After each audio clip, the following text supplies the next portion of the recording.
rolling. We'll get this started. So, title of today's masterclass, and again, anything mid-conversation, please put it in the chat. I'm happy to engage with you guys there. So, title of today's presentation is Intimacy in Dating. This is going to be just my very unfiltered take from a man's perspective as far as how do men view intimacy through the dating scene, up into relationships. What is the deal with sexual energy and intimacy in dating? Some of the spicy stuff that people just don't talk about all that often, but it is playing a very important role in a lot of people's shadows as far as what's motivating them dating-wise, romantic-wise. And this is just kind of like the big cultural, at least I'm here in the West, at least the big cultural taboo that just no one really wants to talk about. And yet, because it's pushed so far into the shadow, it's holding all this charge and it's super powerful. And a lot of people are just kind of lost in this department, and it makes a big impact, and it's very telling. So I want to go into some of these dynamics here with you guys today and hopefully help clarify some things. So when I work with clients, my approach is called the Trinity method. Trinity for three, because I work across three main dimensions. There's the strategic level, there's the energetic level, there is the traumatic level. Strategic is like the mind, energetic is the body, traumatic is the spirit. Strategic, energetic, traumatic, mind, body, spirit. I've kind of broken down this presentation in the same way. It's kind of like increasing in terms of depth as far as what we're going to be discussing. So strategic is kind of more like somewhat of the surface level, like what you're going to notice in terms of your interactions with men, when you're dating, what you're running into, what is your strategy and how to respond to that. Energetic is oftentimes we get down to like the masculine and feminine polarity dynamics. And the traumatic is where we get into the deeper wounding, archetypal, spirit journey, underworld, dark night of the soul, that kind of stuff. That's how I work with clients. Since I've structured this presentation. Okay. So I'm just going to get right into this. The first thing that I want to go into is that when it comes to men, his sex drive is the first and strongest and the main thing that drives him towards you initially. It is the main driver initially. That is neither a good thing nor a bad thing. It's just neutral. And my point with this is that the good men and the bad men both want to sleep with you in the beginning. The difference is the bad men are the men who only want to sleep with you and aren't looking for something more. And the good men are open to that. But both of them are still motivated by the same initial sexual desire. That is the same initial primal animal drive that's moving them forward to you. And I think there's a lot of ladies that can sometimes wrestle with this or be frustrated with it, because it's like, especially when you have a bunch of bad experiences with men, and you have a few in a row, it's easy to get jaded when it's like men only want to sleep with me. And don't get me wrong, there's a lot more men who are in that headspace than men who are open to all of it with you. That's like the brutal reality of dating, is like the majority of men out there like are either not interested in anything at all, or are one step above that of like they would be physically intimate with you, they would sleep with you, but they aren't open to being emotionally, romantically, deeply intimate with you. That's the majority. Like no interest plus just casual sexual only interest is probably like 80 or 90% of men that you're going to run into. And so I want to say this because I don't want you to then internalize that like men are only trying to sleep with me. That means there's something wrong with me. No, this is the norm. Most men are going to have that capacity of relationship to you. Your role here as a presumably feminine woman is to filter out all of these wrong men so that you are aligned to you and you are open to that 10, 20% who are actually the right fits for you, who would be open to something more.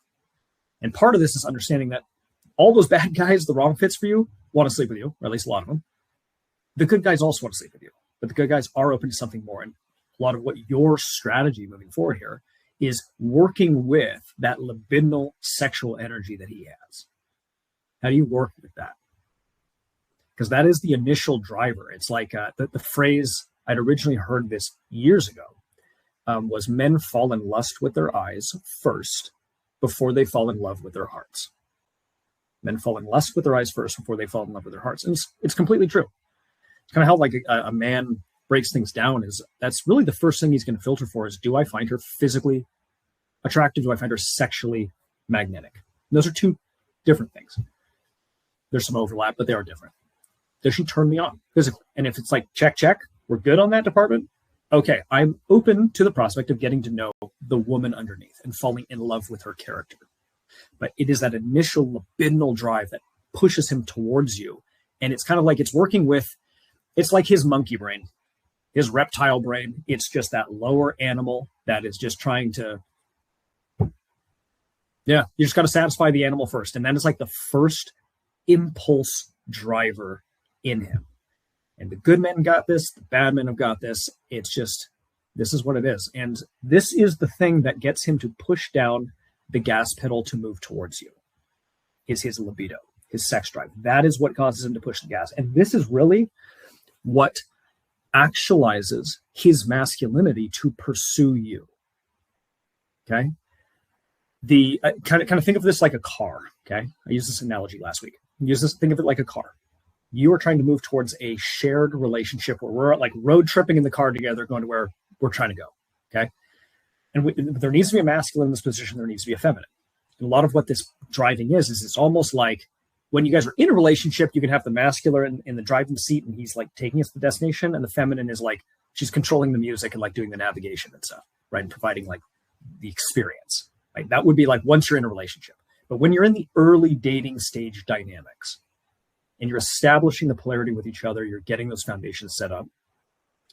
It's almost like the masculine is the gas pedal and the feminine is the brake. And each one of you has a hand on the steering wheel, and he's trying to kind of get it going this way, and she's trying to get it going this way. And you guys are doing this dance of like, okay, how much is he pushing the gas pedal? Do I have to tap the brake? And we're both steering simultaneously to like, until we figure out how this works. That's the early stages of dating. Now, the problem that you see with modern dating is, well, it goes one of two ways. Either the man will slam his foot just all the way down on the gas pedal.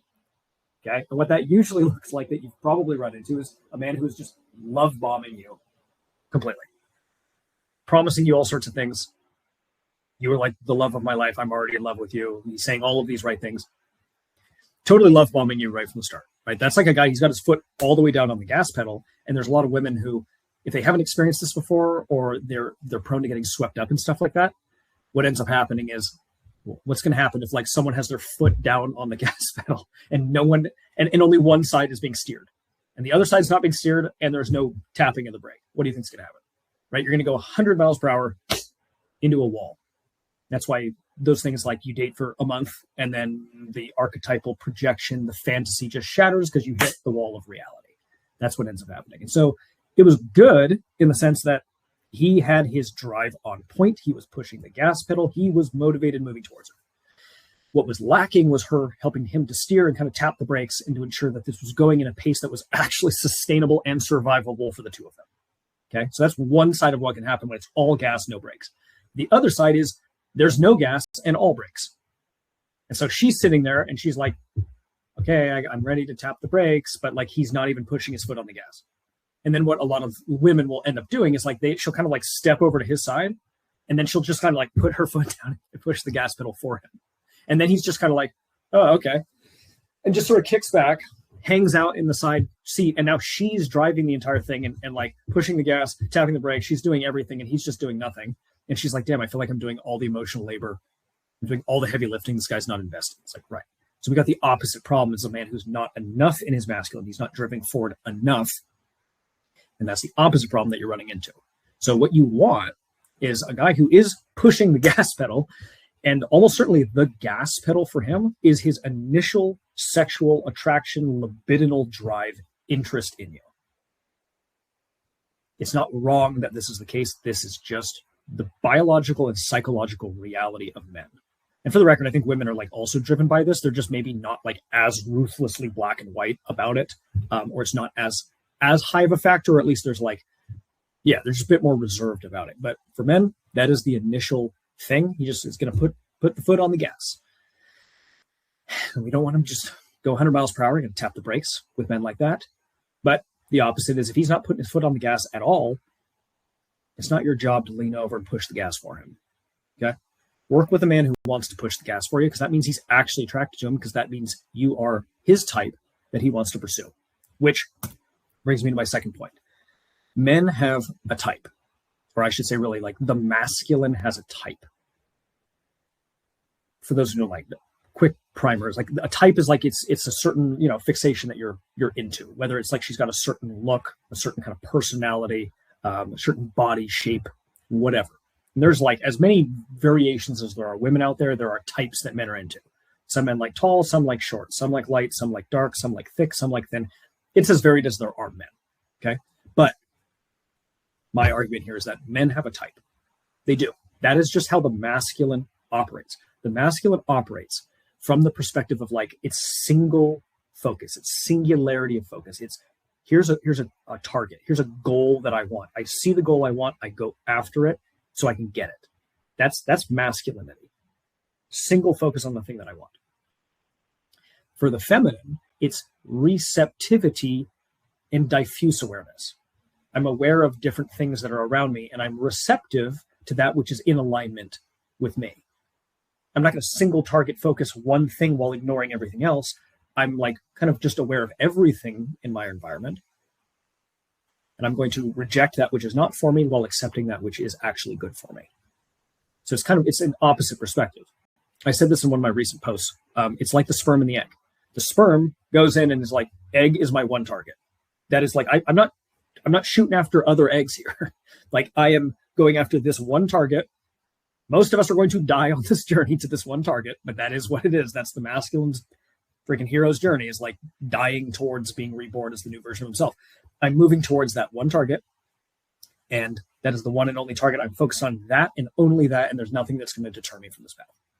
And the feminine is like, all of these different sperm, most of these are not going to make it. And of those that come to me, now I can feel into which one is actually the best fit for me, and I choose from those. The egg isn't the one that's like, I'm singling out that specific sperm and I hope that's the one who makes it. No, it's like I'm receptive to which ones get to me, and then I accept and I choose the best one for me from there.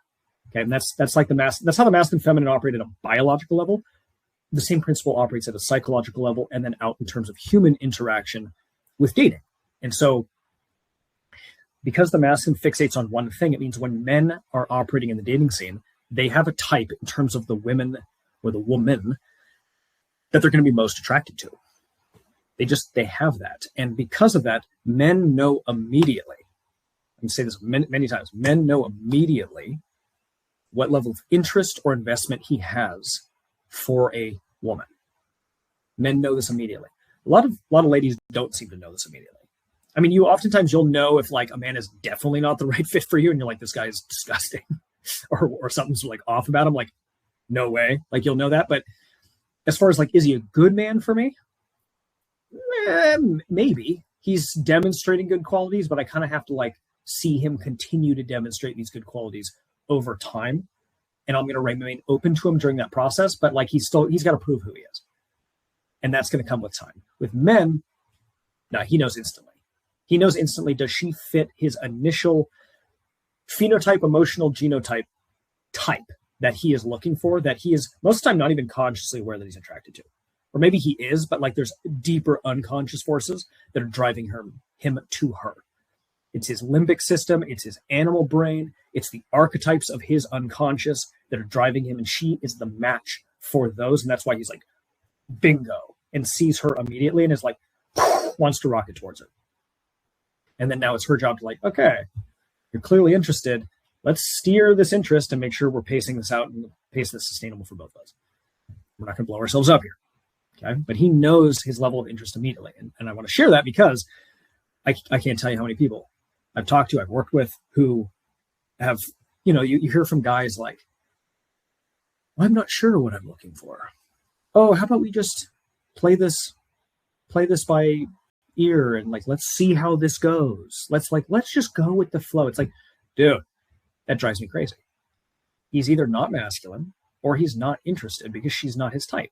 And he doesn't want to tell her, hey, you're not actually my type, so I'm not interested in something serious, because he knows if he says that, the probability that she's going to hang around is low. So he kind of keeps her a little bit on the hook.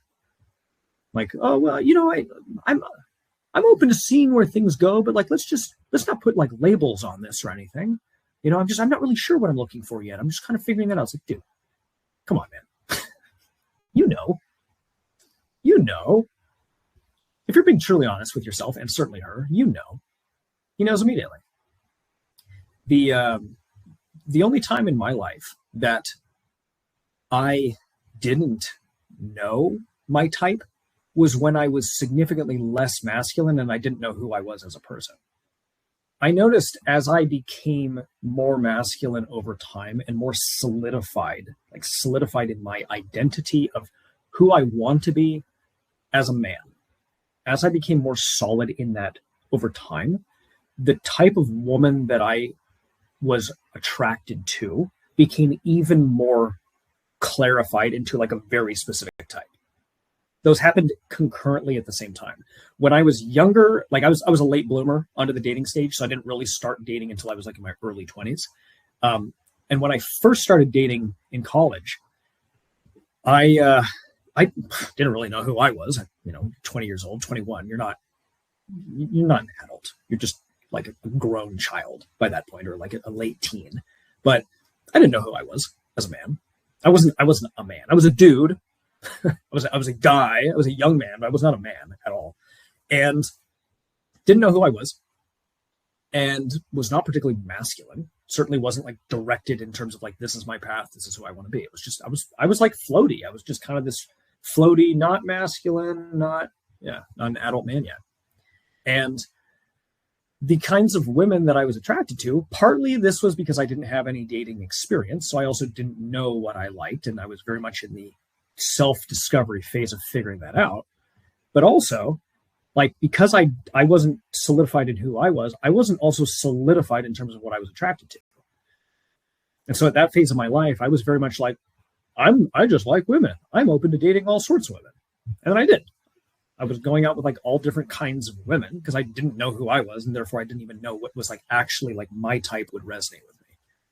And maybe this applies to women to a certain capacity as well, as like as you have solidified your identities over time through maturity and becoming more of who you authentically are as an individual woman, maybe you've also clarified the kind of men that you are most interested in, and perhaps your type has become more clarified as well. It's possible. I'm not saying it's like it's only a masculine thing, but I would say it's you could say it's definitely an ego thing. And when I say ego, I don't mean it's like a bad thing. Ego is not bad. Ego is like, it's your consciousness of like how your sense of identity and how you orient and move yourself forward in the world. Too much of that, you're too constricted. Too little of that, and you're too fluid, and you don't even know who you are. You need a certain healthy midpoint so you can move forward in the world. And as that for me has become more clarified in terms of who I am and who I want to be, by extension, the feminine that I'm attracted to has also clarified and become very obvious. Because I noticed a trend of like when I was younger dating and I didn't know who I was or what I was looking for, I'm open to all the different types. Whatever, I don't know what I like. And over time, like patterns, very obvious patterns began to emerge of like every single woman I have ever dated for any extended period of time, like a couple of months or more, they've all been a particular type. Like certainly physically, and also even like a lot of like overlapping personality qualities. They've all been of a certain type. So like there's a clear type. And then as I got even more, hopefully mature, I like to think so, became more of who I actually am, that type became like even more clarified and specific. And then it ultimately led me to my wife, who was like exactly my type across every dimension. She was like taking the best parts out of like all of these previous dynamics and like put them into one person. I'm like, wow, the type like materialized into a very, very specific human who was also all of those. So, I just want to share that because I know I'm not the only man who operates this way. Generally speaking, all of my buddies that I know who are certainly ones who are married at this point, they all have types. I've had a lot of conversations with them about like what kind of women they're into and who they were most attracted to and who they were most motivated to pursue. Yeah, they all have a specific type. Whether they were able to attract their type is a different matter, or end up with her, that's a different matter.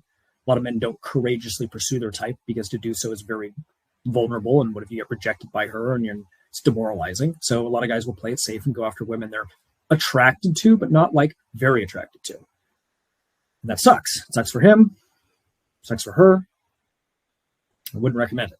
But anyways, that's something I want to share with you is because like men know immediately what level of their investment is. Certainly the more masculine he is, that tends to be the case, is he's got a very clear outcome that he's trying to move towards. So this, I don't really have a good jumping off point to the next point here. But see, Claudia said it's true, it's or also he's unavailable. Yeah, exactly. If you're not his type, the probability that he's unavailable to you is way higher too. That's just how it happens. It's kind of an unfortunate reality, but if you're armed with this and you know that this is how he operates, then it's like, well, you don't, I guess my point is, and I think Chelsea had said this actually, I'll respond to you here, Chelsea, but you had said this last week as well. Like, if you're not a man's type, highly recommend not being in a relationship with him. And like, it sucks because he could be treating you pretty well, but like, if you know you're not his type, there's definitely something to it. Because if you know you're not his type, there's always going to be a fear of like, is he actually truly attracted to me? Or is he not attracted to me? Or is he like really longing for something else? If you're not his type, you're going to have to work even harder at the physical and sexual intimacy than otherwise he's just like rocketing. And it's like you guys are just working with the flow rather than against it. Yeah, it's kind of tough. Chelsea says, I've noticed my type has stayed pretty consistent even since childhood crushes, which is interesting. I haven't always dated within it, but those never worked out and I wasn't super attracted to them. Interesting.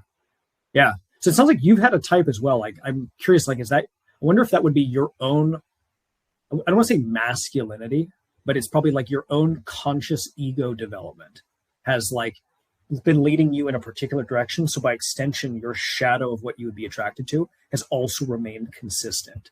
Because those men, almost certainly the men that you're most interested in, are going to be men who are going to complete you in some way. Because that's kind of the big secret. Your psyche is always trying to move you towards wholeness. Always trying to move you towards wholeness. So if you are a person who is like ABC, then the people you're going to be most attracted to oftentimes are XYZ. Because they've got these oppositional qualities. Now, it can definitely go too far. If they're like too opposite, you're probably like not going to like them and you're going to be projecting your hatred onto them or whatever. But if they carry a lot of these qualities that are like different from you, that's what makes them appealing.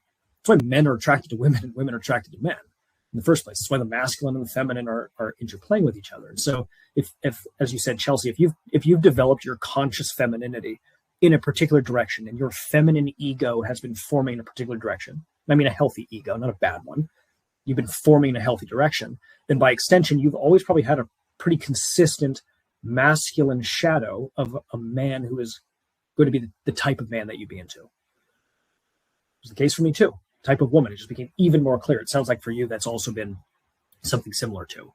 And as you said, it's like, it never worked out. It will wreck your intimacy, will struggle in and out of the bedroom completely. Yeah, completely. It's just an uphill battle, man. It really is. Like if not speaking for women here, if you're a man and your woman's not your type, it's like relationships are hard. Life is hard and relationships are hard, especially if you guys are trying to build towards something serious and deeply committed and profound and transformative and something that could be like a dream partnership, a soulmate relationship, like the kind of relationship where people are like, I don't even think that's possible. And they're looking at you kind of weirdly, like if you're trying to build towards something like that, like a freaking mythological love type scenario, that's going to require like everything from you. Many versions of you are going to have to die over and over and over as you grow and transform to become someone who is capable of holding that, who is worthy of holding that, of maintaining it. They're able to maintain it, right? You become worthy of acquiring it, attracting it, and then you become capable of maintaining it. And that's a different thing. There's a lot of growth and transformation in that. And there's going to be a lot of pain and suffering because suffering is the prerequisite to growth, unfortunately. I didn't design the game this way. You got to take that up with God's HR department. But apparently that's how this game was designed. It's like you just have to suffer to grow. It's like the seed has to get pushed deep into the earth, and there's like the pressure of the earth that facilitates it sprouting and then like struggling upwards so that it can finally start to bloom. It's the same thing with your relationship and your life overall and the trajectory that you're on. And man, sometimes life is just going to like kick your ass, you know? Like sometimes you and your partner are you're going to run into financial difficulties. One of you loses your job and you lose your purpose. Someone that's very close to you gets sick. You guys lose a loved one or a beloved family pet, or you're in a transitory move and you guys don't know who you are anymore. Like life's going to happen, you know, and it's really going to like come and sometimes it's going to feel like it's just punching you in the face or just slapping you over and over, kicking you in the nuts, whatever, right? That's what life's going to be like sometimes. And if he, at least from a man's perspective, maybe this is different for women, but if you're not his type, so he doesn't have that same like intertwined, just strong libidinal charge in that deep, visceral limbic system attraction to you, man, sometimes when you run into some of those scenarios in life, the struggle, like there's just not enough of that like raw animal, like connection to one another to maybe survive life pulling you apart or the strain on your relationship that any of those external type circumstances are going to put on you. Because man, like I have a suspicion, like if you look at like most relationships out there, it's two people who are like kind of coexisting with each other. That's most relationships that I see. It's like, yeah, I think you guys have sex like once a month, maybe, but you guys are kind of like roommates for the most part. There's a little bit of intimacy or passion there, but it's like at some point, one or both of you like checked out, and like some element of you, like the relationship died. And I think some of the fantasy has to die so the reality can be born, but like it's like you guys just kind of stopped trying to grow. You hit like a certain threshold and then it just stagnated. And you can just see this. At least I can. Like I just see relationships. I'm like, yeah, you guys stagnated like years ago. And I think a lot of relationships kind of get to that point because they're either afraid to dive into this stuff, or maybe that wasn't even there in the first point. And if they were to start uncovering this with each other, they'd realize that isn't actually there, and maybe we need to part ways. And so we're terrified of that. So we're just going to kind of like not rock the boat and keep the status quo going, even though the status quo just kind of sucks and is mediocre. I know this is like kind of, I'm not being like super depressive here, but I think that's the case with like just a lot of relationships is like they're not on that growth trajectory. And if anyways, I don't want to get too off on tangent on this. I want to go back to what you guys had said here. But yeah, Chelsea, you said it'll wreck your intimacy. I think it's my inner animus. That's exactly it. So for those, if you're not familiar, your animus as a woman is the masculine part of your psyche. It is basically it's like the spirit man who lives in your psyche. And he's got good qualities. He's got bad qualities. He's elements of your shadow that you have disconnected from, and he's now holding and caring for you. He's like all of that. The anima for me is the feminine part of my psyche, or a man's psyche. It's the same principle. And yeah, the more closely a man out in the world matches your internal spirit man, your animus, the more overwhelmingly attracted to him you will be. That's why there's some guys like you could see even like a very, let's say he's an objectively handsome man, good looking guy, in great shape. He's well presented, well dressed, speaks well. Like, let's say you're like, yeah, he's a good looking man. Like there's a lot of women who'd be into him, and yet he does nothing for you. For whatever reason, you're like, I don't know. I just don't find him that sexy. I think he's good looking. I just don't think he's sexy. He doesn't attract me to him. I wouldn't really be interested in dating him. And yet other women are like all about this guy. And you're like, whatever. It's like, what is that? It's not a fertility thing. It's like, this guy's healthy. He's clearly a genetically fit dude, seemingly. Like, so why is there no attraction to this? It's like, well, because he probably just doesn't match your animus. He might match another woman's animus, but he doesn't do it for you. Because your animus is more like qualities A, B, C, and this guy's over here is X, Y, Z, and he's just not the fit for your inner man, your inner masculine. And that's also like the other layer. We're going to go into that in the next section, but that's also what's going on. So yeah, to your point, Chelsea, is your inner animus likely is that's the men you've been most attracted to, your type, if you will, are the men who have matched your inner animus. Trying to look at my next points. Yeah, I'll go through these comments first. So Masha, you said, what are your thoughts on having a very strong unanimous connection? Okay. Strong and unanimous. But he wants to, quote, grow himself and work towards his goals and basically have his life together before committing to a relationship. Yeah, that's very common. To me, that sounds sad. Like, wouldn't you want to grow with somebody and have that support? Yeah. Okay, got some thoughts on this. So there is something about, like, men will do this. I know I've certainly done this. I did this for a long time before meeting my wife, is you want to have your shit together well enough because you want to make sure that you're an asset to her in the relationship. You want to make sure that you've got a basic level of competency figured out, that so that you can provide for yourself and then ultimately provide and protect her, and let alone a future family potential with her. But if you feel like you're on the struggle bus or you're just drowning in your own life, it's hard to feel like a man. It's really hard to feel like a man. When I was going through the darkest night of my Dark Nights and Soul underworld journey before I moved to Colorado, so I was living with my parents and I spent like 4 years there. This is like the beginning of my business, the first 4 years of my business.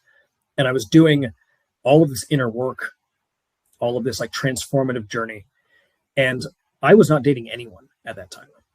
And I know it's ironic because it's like, dude, you're literally a dating coach working with people, helping their dating lives. And you weren't dating anyone. It was like, no, because I was doing all of the inner work that I needed to do to become like aligned to who I authentically am and then emerge out into the world as the new version of myself. And when I did, literally 2 months later, I met my wife. That's why I knew it was going to work. And it did work. And this is what I also do with my clients. But put all that aside, when I was doing that work, I was ashamed to be where I was.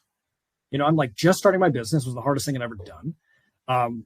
That's taking all of my energy, all of the demands on me. I don't know, like there's so much of me that was transforming. It was like my politics completely changed. My spiritual perspective completely changed. My identity and sense of self completely changed. I lost like 80% of my friends because I realized they were just drinking buddies, not actually friends. You know, I was ashamed to be living at home.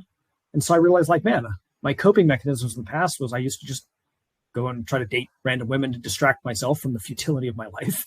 And now I think I just have to go through the underworld and find myself through this. And so that's what I started doing. But yeah, during that time, like I didn't date anyone because I wasn't where I wanted to be at all. I was living at home with my parents and I was like 32 years old or 30 at the time or something. You know, I'm like a 30-year-old man living with my parents. Like I'm not happy with where I am. And I'm putting all of my energy in my business. I don't have the capacity for a woman, even though deep down, I really want the right woman for me. Like that's what this is all leading up to, is like my dream woman that I would like to end up with. This is what I'm building the business for. It's what I'm building my life towards. Like that was the goal. Even if I didn't want to say it out loud, because then I would be ashamed that I wasn't there yet. So I just don't even want to say it. But like, that's what I was moving towards. But I wasn't even going to open myself up to dating anyone while I was doing that building phase monk mode for those 4 years. And then what ends up happening is I move from California, I move to Colorado, move out on my own, place I've never been, don't know anyone. So it's like, this is the birth of the new version of me. All of the work that I've been doing for these last 4 years, I'm now the new version of me. And I like emerge and I'm like this totally new identity. And then 2 months later, I meet my wife. She lives on another continent, but I still, because I was like actually open by that point, and I met her. And so tying this back to you, Masha, as you said, like he wants to grow himself and work towards his goals and basically have his life together. Yes. It's not to say that you don't do that with a man, because that is, it's like, he just wants to do it like step one on his own first to get to a certain level of basic competency. He wants to get to like a certain level of basic, I'm guessing probably financial competency. That's like how a lot of men operate and feel masculine, is when you make money. And it's a shitty part of our reality, but we just live in this like world that is run by this. And if a man has money, you feel powerful. And if you don't have money, you feel impotent. And it sucks that it works this way, but it just does. And so he's probably, my guess would be he wants to get himself at least reasonably financially secured first. So he feels powerful. He feels like a potent man. And then he feels like he can actually provide for you into a serious relationship, moving in towards to like marriage, kids, whatever comes after that. But he wants to get himself to like a stabilized foundational ground first. And then we start building to the better chapters and levels after that. That would be my guess. So that's like scenario A is what I'm thinking. Or scenario B, and this is kind of the more pessimistic view, but I got to say it, is he is doing that. He's trying to work himself to that level, but he doesn't want to commit to you because he's thinking once he gets to this level, he has like better options that he can leverage because he has more power now. That's a possibility too. It's like, I really like her and I think she's great for right now. But part of me also is thinking like, if I have more money or I build myself into the man that like I fantastically imagine myself to be, then maybe I have more leverage to date someone different. Maybe that's not the case at all. I got to play both sides here of like what his motivation is. Like there's the light side and there's the dark side. And I've been in that position myself. Like before my wife, the last woman I dated, right as I moved home to my parents' house, the beginning of my underworld monk journey, there was this woman who was out visiting. Well, not visiting. She was working in the US for 2 years as an au pair. She came from Colombia. And I met her in the second year that she was out here. And I knew right from the start, I was not ever going to end up with her in the long term. I just knew that immediately. I was attracted to her. I thought she was super cool to hang out with. I was looking for a monogamous girlfriend relationship that I could have that I knew wasn't going to go to the next stage. And the craziest part is I didn't even consciously know all this. My own subconscious chose her because at the end of her second year, her visa expired and she had to leave and go back to Colombia. And so she came to me as she was leaving and she's like, I know why you dated me now. And I was like, why? And she's like, because I was the safe option. You could have a monogamous relationship with someone, but my visa was going to expire at the end of the year and I have to go back to Colombia. And you just say, I don't want to do long distance. It's too far. And you have the perfect out. And so it's like you could have a relationship for a year that had a time expiration on it. And so you could have like the best of both worlds of like a committed relationship that was going to end and it could not go further. And she pointed this out and I was like, holy shit, that is definitely what I did. I didn't accept it at first, but like I thought about it for a while. I'm like, yeah, I didn't consciously do any of that. Like my own, something in my subconscious was like leading to that path. And that's why I chose her. And part of it was because I still want, like I'm more monogamously oriented like that. And so I wanted that more stable type of relationship because that's ultimately what I was moving towards with my wife. That's what I wanted. But I also knew I wasn't in the position of my life at all to be even remotely ready for something like that. So that's why it's like I want this committed relationship that's going to come to an end because I don't feel like a man. My business isn't even remotely off the ground. I'm not making any money. I don't know who I am. I'm about to enter a major dark night of soul, and I didn't know that was coming, but I guess my psyche did. And so that's why I chose her subconsciously at the time. And I don't know, maybe that guy's in a similar position with you of like he knows he's in a phase of transformation or he's going through something like that. Doesn't know who he is. He's figuring out who he is. And yeah, I don't know. That's why I got to play both sides on this one. Okay. So yeah, you're right. You do want to grow with someone. I think that comes after he gets himself to at least a basic level of what he feels is competency or potency as a man. Once he's there, then you guys build to the next chapter. Mashi said, Chelsea, I kind of agree. My type has changed. Chelsea said, it's incredible to have a partner that looks at you like art. Yeah. Totally. It's not a guarantee that relationship will work, but it's one less thing to worry about. Yes. Completely true. Yeah. Seriously. And the thing is, like, he wants that too. You know, like if he's true, like there's a lot of men who don't go after that. And I didn't do that for most of my dating life. Like, oh man, you guys are getting all the brutal insights today. Like I didn't do that for most of my dating life. I would dance around going after the women I would truly be interested in. And I would go after women who, like, if I'm going to like literally quantify this for a moment, okay, just roll with this. But if it's like on a scale of 1 to 10, it was the women who I thought were like 7 to 8. 7 or 8 were the women I was like most comfortable interacting with because they're like still way attractive enough that I'm like, yeah, I think she's sexy. I like her as a person. Like I want to hang out with her. I'm all good with that. But she wasn't so attractive to me physically, sexually, emotionally, spiritually. She wasn't so attractive to me that I'm going to fully open my heart and risk falling in love with her. And I know that sounds brutal, but like this is like men can compartmentalize like this. And so it's like, I'm going to play around with women who are 7s and 8s because they're hot enough and I like them enough, but I don't risk getting hurt with her. there's not this possibility that I'm going to fall into something with her against my own choosing. This is how I can try to control my love life, how I can control the situation. Because I'm afraid of like truly being vulnerable. And like, what if I'm not ready as a man? What if I'm not like, what if I truly open myself up to that woman who I see as she is like that is like my goddess in the flesh. You know, like if I open myself up to that and then that doesn't work out, holy shit, dude. Like men are very tough externally and physically, but they're way more sensitive emotionally than a lot of women think. Like they're not nearly as resilient emotionally as a lot of women might realize. And like there's a lot of men out there, I suspect that if they were to truly make themselves open to that like goddess of a dream woman, and then that blew up and didn't work out, or she betrayed him or something like that, that might truly like shatter his heart so much he just never tries again for the rest of his life. And I'm not saying like women can also experience this, because I'm sure they could. But from a man's perspective, yeah, I bet like there's a lot of guys who you just wouldn't recover from that, or that is like you would get so hurt from that like there's a very good part of you that would die along with that. Like the lover in you would just die. And I think the tyrannical villain would emerge, because it's like nothing else is ever going to hurt me as bad as this now. Maybe there's a certain positive resilience that would emerge out of this, or maybe he would use this as the jumping off point to be the villain. It's probably what I would do. So for the longest time, like I never went after the woman that I would like thought was her. I'd play around with the safe options of the 7s and 8s who I thought were sexy, but not her. And then I met my wife and I'm like, fuck. Literally the first thing I thought. I met her. It was like, we locked eyes for the first time in person. The first thing that ran through my mind was, I'm fucked. First thing in my head, because I knew she was the next chapter.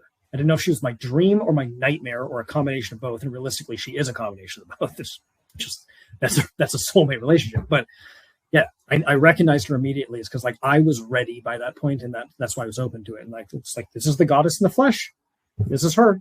And had I met her a couple years prior, let alone 5 years prior, 10 years prior, it would not have worked out at all. First off, I probably wouldn't even have recognized her for who she was at that time, because I was like still so like, you know, just head to the ground, like not looking towards something greater. And also, like, even if I had recognized her, that would probably have been the worst, is if I had recognized her and ended up with her and then it didn't work out.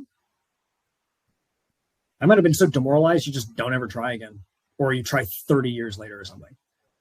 So anyways, didn't mean to tangent on that. Appreciate you guys staying with me on that. Let me see here.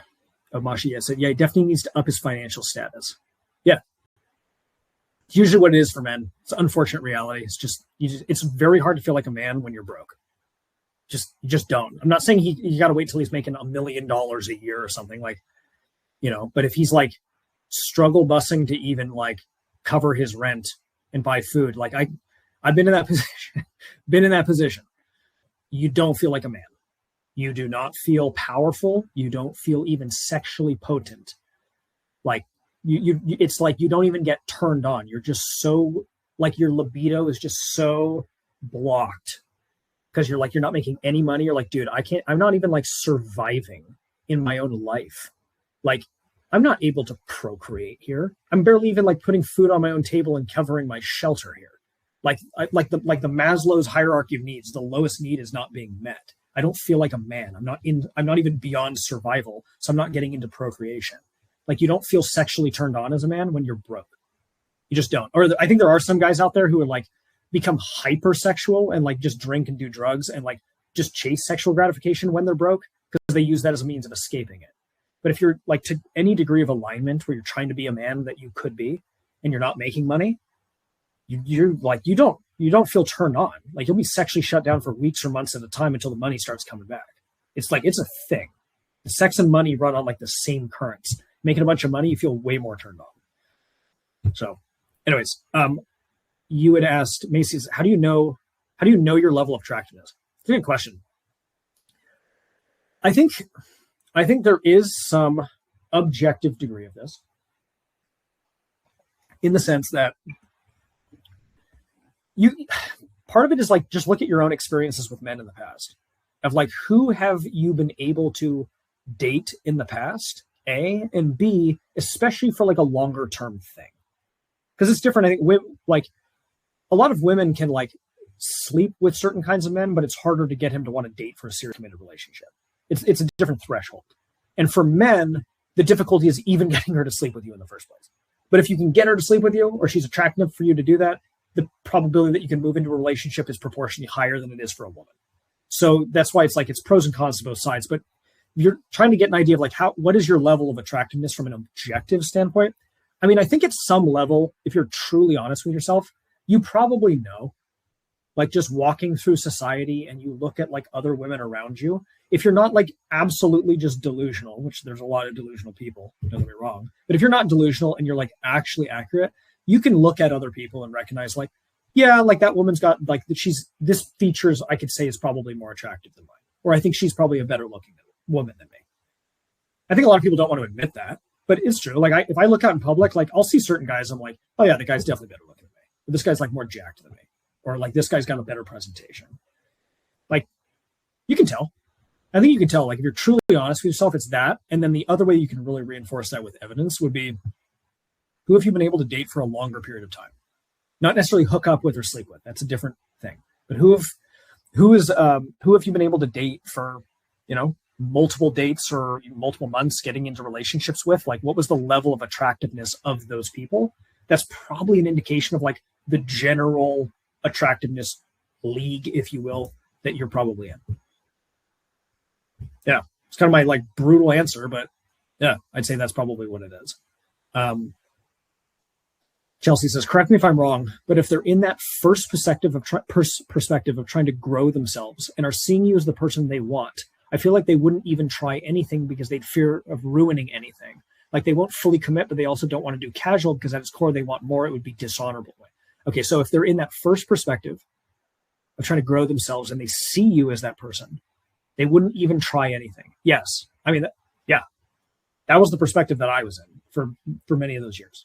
Like I see that like a woman who would be like that, the goddess, whatever you want to call it, my 10 out of 10, wouldn't even talk to her.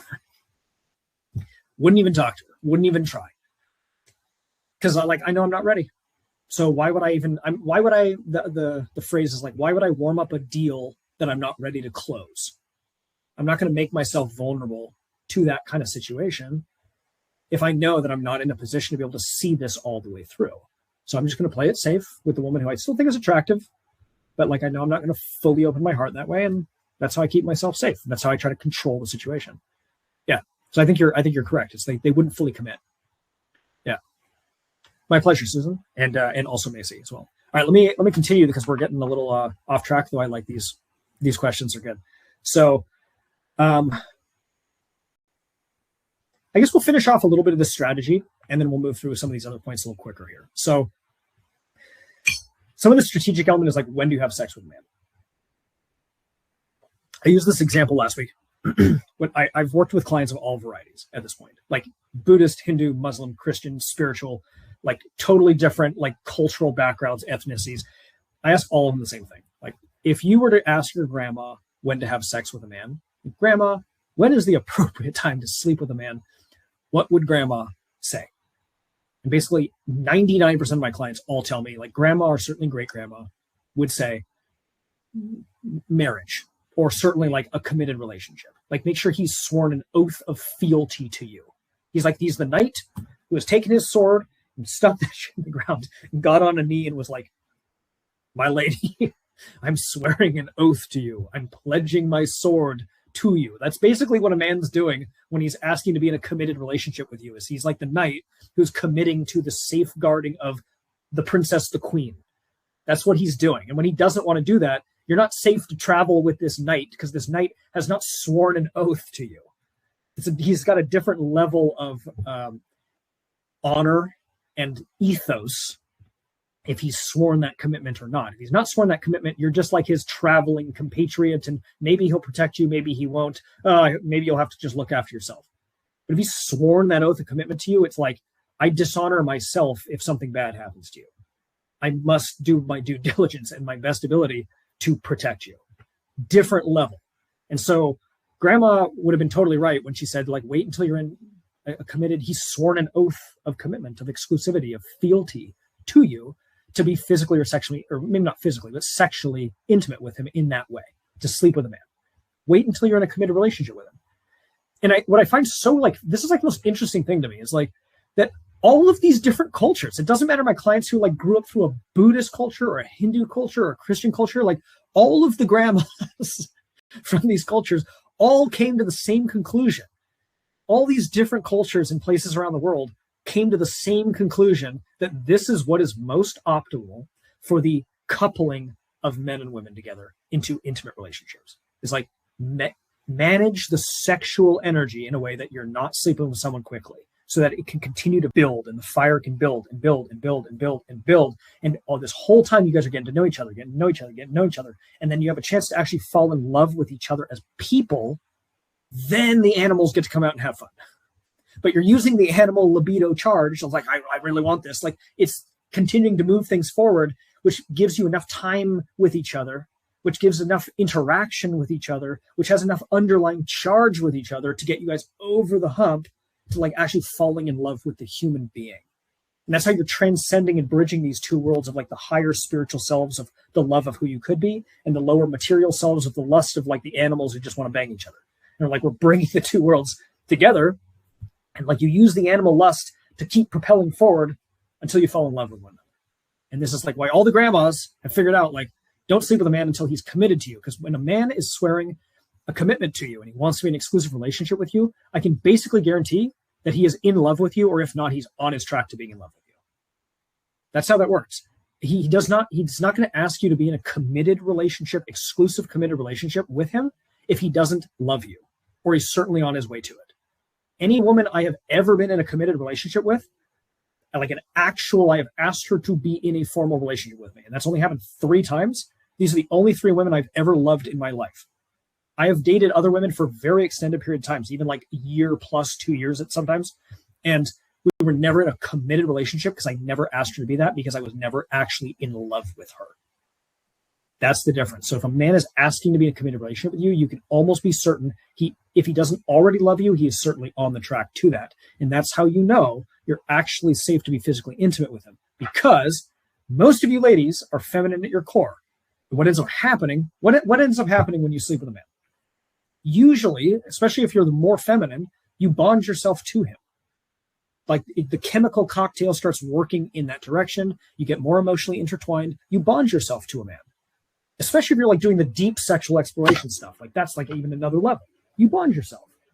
This is just how you're wired. There's nothing wrong with you. This is how it's supposed to be. And so you want to make sure if you're going to bond yourself to him emotionally like that, that he's earned that level of bonding. And the way that you know you're safe to bond yourself to him is because he's bonded himself to you first.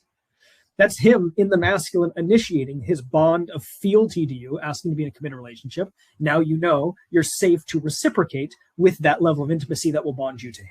And now you're both working in the same conjunction. And again, like every culture figured this out. It's crazy to me. Like every culture is like, oh yeah, this is what actually like facilitates human coupling. And we think we're like so enlightened in our modern age that we've gotten away from this. And then we're like, why is the divorce rate like 60%? Why is no one committing to anyone anymore? Why is everyone just like, why do dating apps suck and dating is so like shitty now? It's like, yeah, because we've gotten so far away from this. It's like, it's an absolute tragedy. Anyways, I could rant about that for a long time.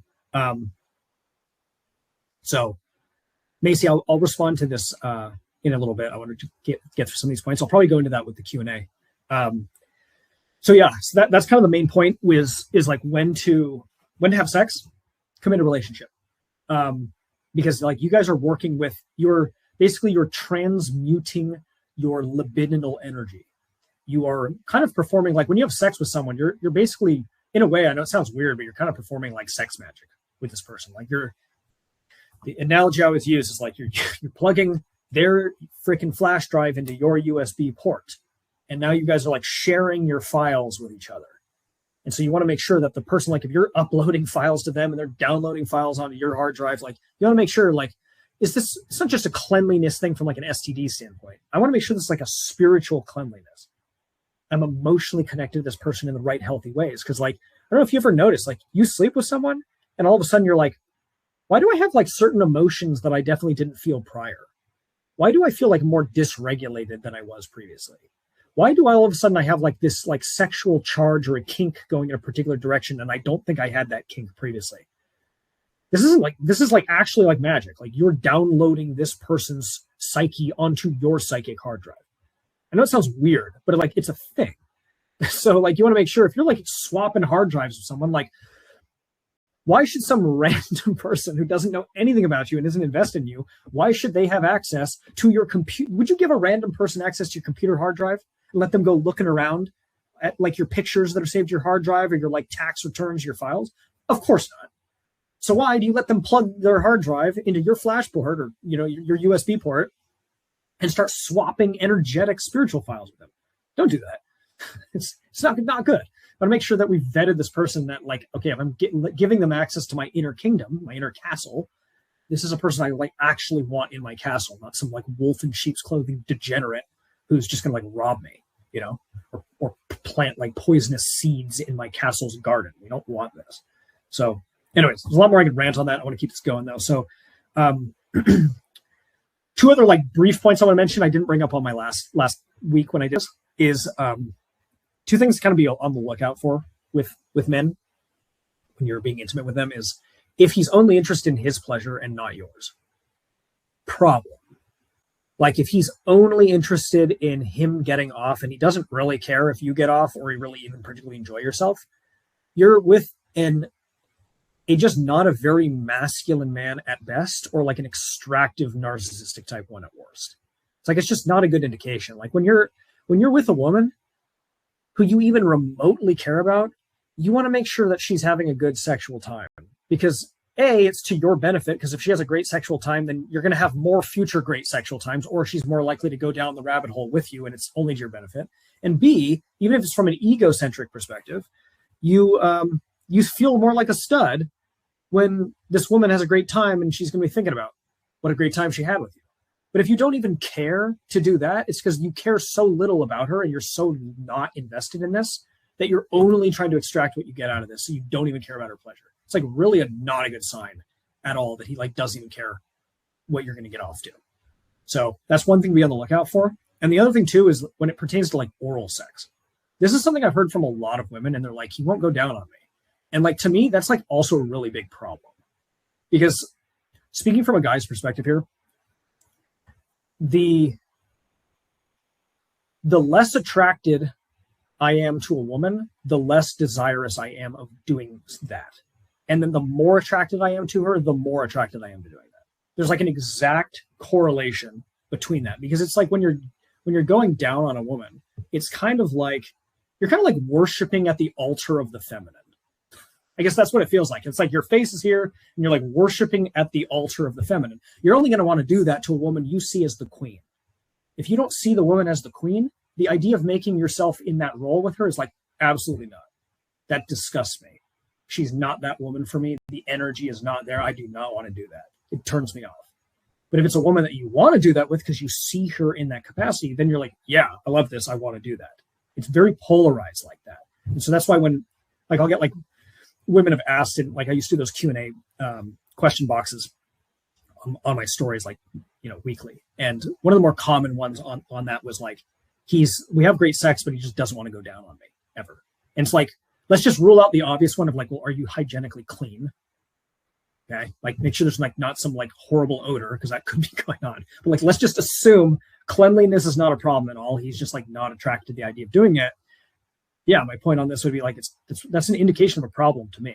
Because that, at least for me, and I'm thinking of my buddies that I've had these conversations with, like you're basically, let me put it this way. It's like the more attracted you are to her, or the more of like the queen you see her as, the lower the barriers around doing anything with her go. And the less attracted you are to her, the higher the barriers, or like the more restrictions of like, absolutely not, I would never do that. That's disgusting. Like your disgust factor just goes up significantly the less attracted you are to her, and the disgust factor goes down significantly the more attracted you are to her. It's just how it is. And so if he's not open to like performing oral on her, that would indicate to me that he's either just like assuming it's not a hygiene thing, that would indicate to me it's like there's a lack of attraction there. It's kind of problematic. So anyways, those are the two things I want to just kind of throw in. We finally finished the strategic element to this. I'm going to power through the next two. You guys had some good questions on this one. So, okay. So moving into the energetic side, I've got one main point on this I want to go into is there's this kind of view of, especially like the spiritual community, is like the feminine is like the divine feminine. And I think our modern culture does a big disservice to this concept, because a lot of what people are talking about in the spiritual community with the feminine and the divine feminine is there's a fixation on solely the light feminine. They get very fixated on like, it's like the muse, the inspiring guide, it's like Mother Mary, Gnostic Sophia, the intuitive one who sees all. Like there's a very strong fixation on that, and that is the feminine, but I'd say it's half of the feminine. It's the spiritual feminine. It's the immaterial feminine. And there's a disconnection from what we'd call the dark or the material feminine. This is the seductive one, the magnetic one, the powerful one. It's like the predatory side of Mother Nature herself.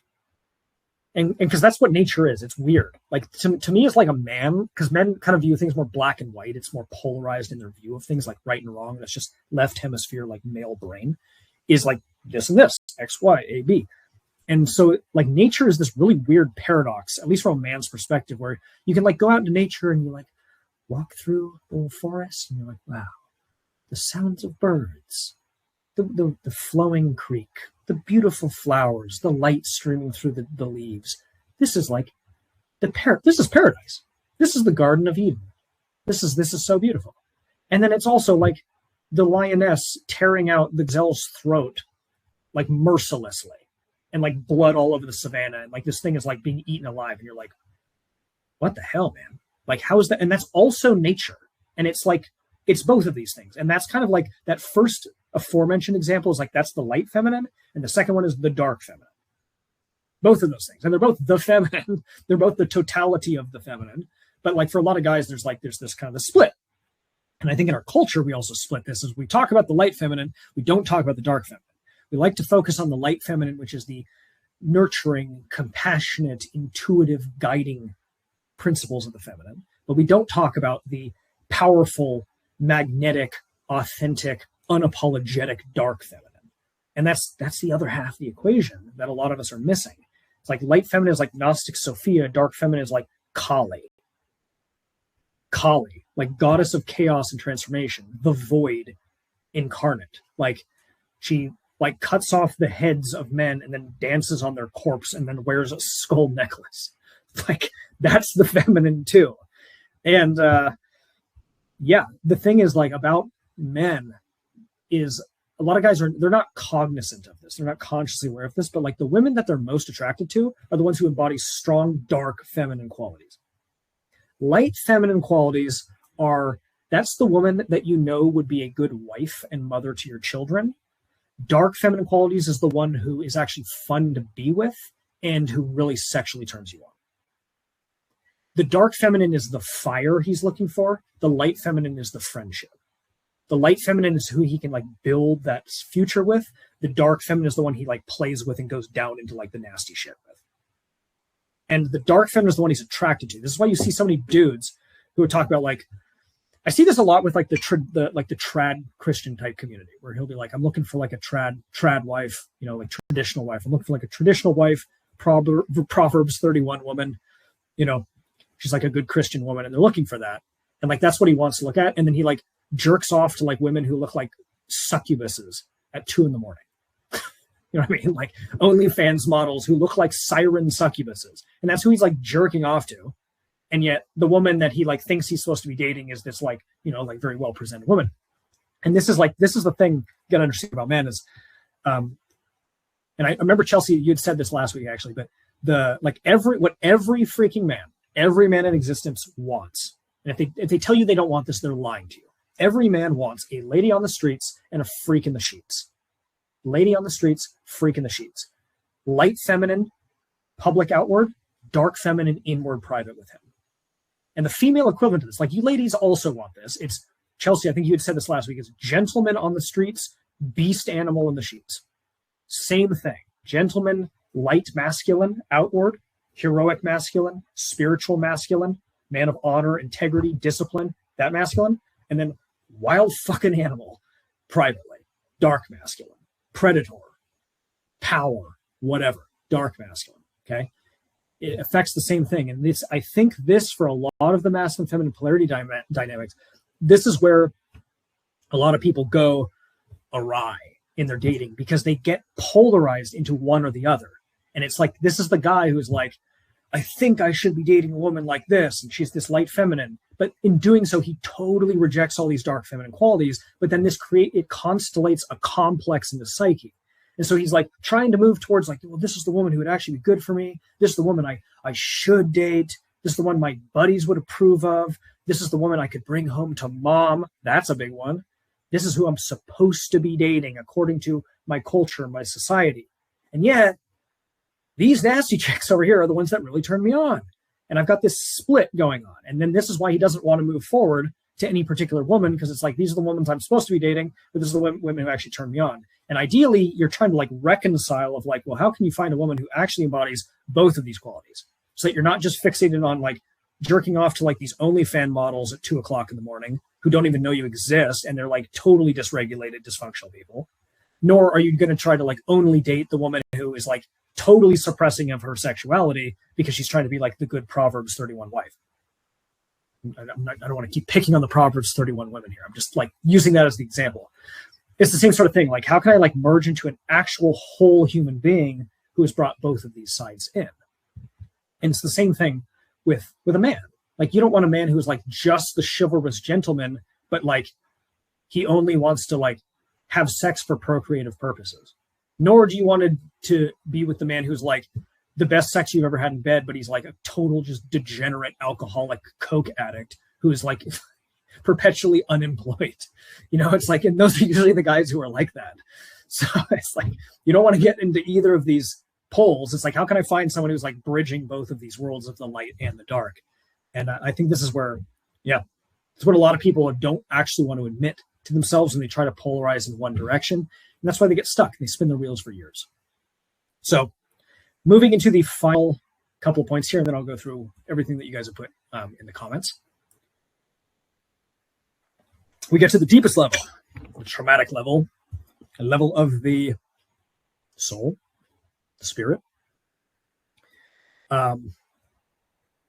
So when it comes to sex, there's a couple of points I want to say on this, but I think I'm going to go into the second point first. So what exactly are kinks? Kinks are, to my understanding of this, and the work I've done around this for like years now, kinks are energetic blockages to the expression of who you authentically are. And so at some point, some part of you got shamed, or maybe it was seriously rejected, or there's a part of you that felt like you were not enough or too much or something along those lines. And this part of you got split off and it got thrown down deep into your shadow. And that is crying out for release. That, let's say it's shame. That shame wants to be expressed, or this part of you wants to be expressed. But you're not allowing it to be expressed because that's wrong, or that's immoral, or that's not who I'm supposed to be, or that's inappropriate, or whatever. And so it doesn't get expressed, but it doesn't go away. It's just like you just threw it in the back of your closet and threw a bunch of pile of clothes on top of it, and you're like, the thing's not there anymore. But like the thing is there, it's just now radioactive because it just builds charge in the corner of your closet. And then what ends up happening is like it's looking for a pressure release valve. And the most immediate one, because it's both a physiological somatic release as well as a psychological one, emotional release, is through your sexuality. And so this thing that got split off and put in the shadow builds in charge until it's like it's burning you like a coal or like an ember inside, and it needs to like vent off the steam. And so it looks for the pressure release valve of orgasm, ejaculation, sexual release. It's venting off this charge that's not being transmuted and worked with, and it's venting it off that way. The example that I have, so actually going back to people would ask me when I was doing those Q&As on my stories like years ago, the most common question I would get from women when it came to men's kinks was about cuckolding. cuckolding. For those of you who don't know, like cuckolding is a man who gets off to watching his woman be intimate with another man, and he just has to watch her like experience a bunch of pleasure with this man. Okay, for years, when I would put up question boxes, like if there was ever a question pertaining to like men's sexuality or kinks, it would be like, why does my guy get off to cuckolding?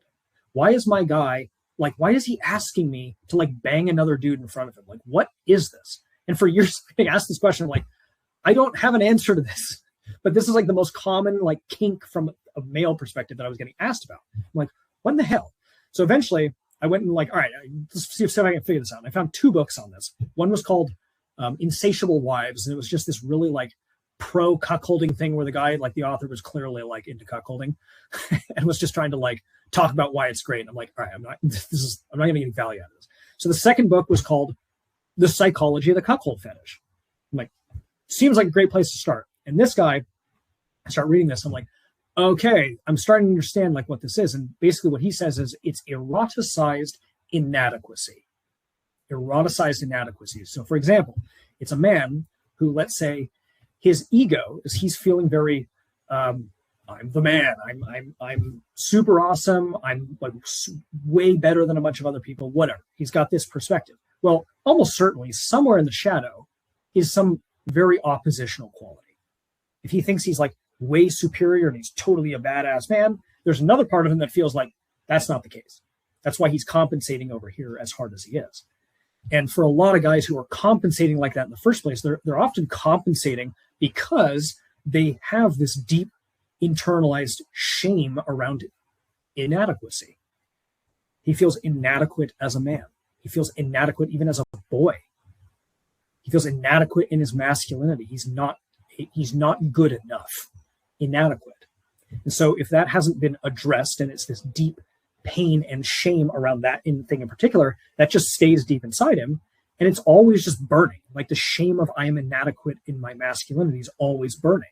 It's just always there.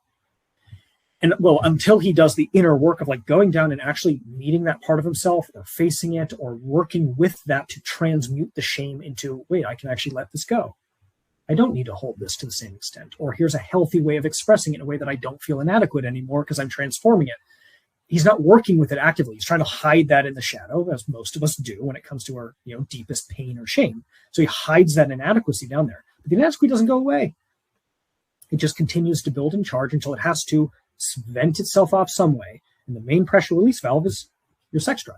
And so then that shame around inadequacy gets eroticized into being attracted to situations that make him feel inadequate.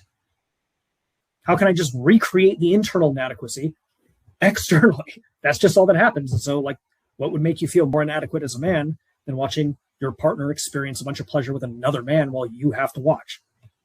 It's like just brutalizing the inadequate part of yourself internally. And that's why guys are attracted to that. Not all men, obviously, but yeah. So that was the example that I had as far as like, it's a kink. Think of the term kink. Like when else would you use the word kink? Probably like you're talking about a hose. You're like, oh, the water's not moving out of the hose because there's a kink in the hose, right? It got kinked, so the water is not flowing properly. And I think that's exactly right.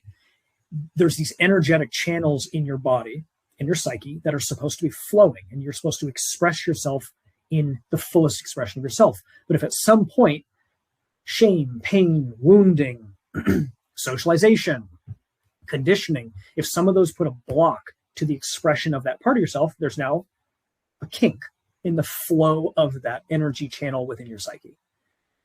But that doesn't go away. It just, the hose is now just building all of this pressure because the water can't flow out properly. And you got to vent the pressure. Otherwise the hose is just going to burst. And your psyche knows this. And so it's just like, all right, what's another outlet? Redirect towards sexuality.